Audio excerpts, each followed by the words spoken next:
ദൈവം നാം മഹത്വപ്പെടട്ടെ. ഇന്ന് ദൈവം എനിക്ക് തന്ന നല്ല അവസരത്തിനായി കർത്താവിനെ സ്തുതിക്കുന്നു. കഷ്ടതകളും പ്രയാസങ്ങളും ദുരിതങ്ങളും നിന്ദകളും പോരാട്ടങ്ങളും ഉള്ള ലോകത്ത് ജീവിക്കുമ്പോൾ നാം കർത്താവിൻ്റെ വചനത്തിൽ ആശ്രയിക്കുന്നത് നല്ലതായിരിക്കും. ഹോസ്പിറ്റാലിറ്റി ചെയ്യുന്നത് നല്ലതായിരിക്കും. മറ്റുള്ളവരെ എൻകറേജ് ചെയ്യുന്നത് നല്ലതായിരിക്കും. എൻകറേജ്മെൻറ്റ് കൊടുക്കണം. എൻകറേജ് ഇല്ലാതെ മനുഷ്യൻ മരിക്കുന്നു. എൻകറേജ്മെൻറ്റ് കൊടുക്കണം. എല്ലാവർക്കും എൻകറേജ്മെൻറ്റ് ആവശ്യമാണ്. അതുപോലെ ഹോസ്പിറ്റാലിറ്റി അതൊക്കെ നമ്മൾ ചെയ്യുന്നത് നല്ലതാണ്. സങ്കീർത്തനം 139 അധ്യായം 23-24. ദൈവമേ, എന്നെ ശോധന ചെയ്ത് നിൻ്റെ ഹൃദയത്തെ അറിയണമേ. എന്നെ പരീക്ഷിച്ച് എൻ്റെ നിലവുകളെ അറിയണമേ.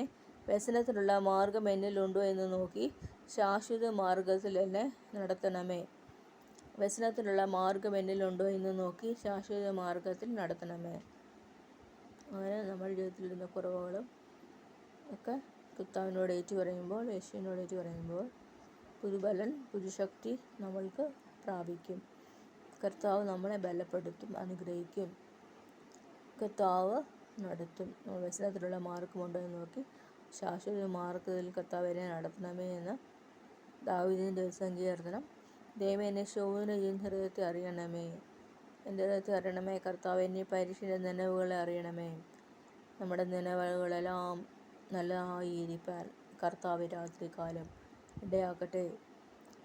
അനേകർ നോക്കും, ഇവരുടെ ജീവിതം ഇങ്ങനെയാണല്ലോ, അങ്ങനെയാണോ എന്നൊക്കെ ആൾക്കാർ വീക്ഷിക്കും. അപ്പോൾ നമ്മൾ വ്യസനത്തിലുള്ള മാർഗമുണ്ടോ എന്ന് നോക്കി ശാശ്വത മാർഗത്തിൽ നടക്കുവാൻ യേശുവിനോട് പ്രാർത്ഥിക്കാം, പിതാവിനോട് പ്രാർത്ഥിക്കാം, സർവ്വസ്ഥ പിതാവിനോട് അപേക്ഷിക്കാം. സർവ്വസ്ഥ പിതാവിനോട് അപേക്ഷിക്കുമ്പോൾ യേശുവിൽ കൂടി അത്ഭുതം ചെയ്യും. പരിശുദ്ധാത്മാവിൻ്റെ ശക്തിയാൽ നമ്മൾ പുതുക്കം പ്രാപിക്കും.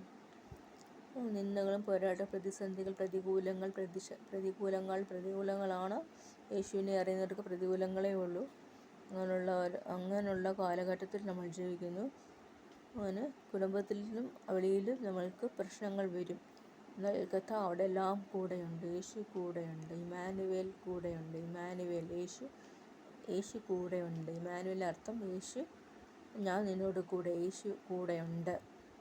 അതുകൊണ്ട് ഈ ക്രിസ്മസ് കാലഘട്ടത്തിൽ നമ്മൾ ഡിസംബർ ക്രിസ്മസ്, അപ്പം ക്രിസ്മസിൽ കർത്താവ് നമ്മളെ അനുഗ്രഹിക്കാൻ നമ്മൾ കർത്താവിനോട് അപേക്ഷിക്കാം.